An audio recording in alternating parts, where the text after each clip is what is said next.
করা। তো সেই জায়গাটায় একটা কথা আমাকে ভাবিয়ে উঠছে, যেটা চলার পথে আমাদের বাবা যেটা বললেন একাদশ ইন্দ্রকে মেনটেন করার জন্য, তো সেই মেনটেন করার জন্য মূল একটা ইন্দ্রিয় আছে, সেটাকে খুব ভাবে গুরুত্বভাবে মেনটেন করতে হবে। যেটা কোনটা না, জিহ্বা। জিহ্বা কিন্তু ইতি ধায়।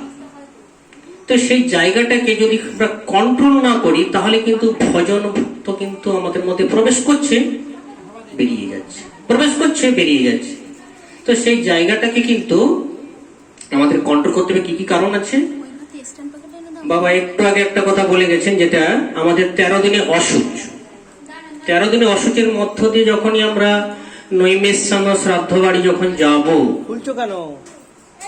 আমি জানতাম না, বাবাই বললেন যে তোমার বাড়ির শ্রাদ্ধ তুমি করেছো, তুমি কিন্তু প্রসাদ পাবে না। কত বড় গুরুত্ব। হরে কৃষ্ণ। আমাদের যে একটু শুনুন, ভালো করে কৃপা করে শুনুন, খুব সুন্দর কথা।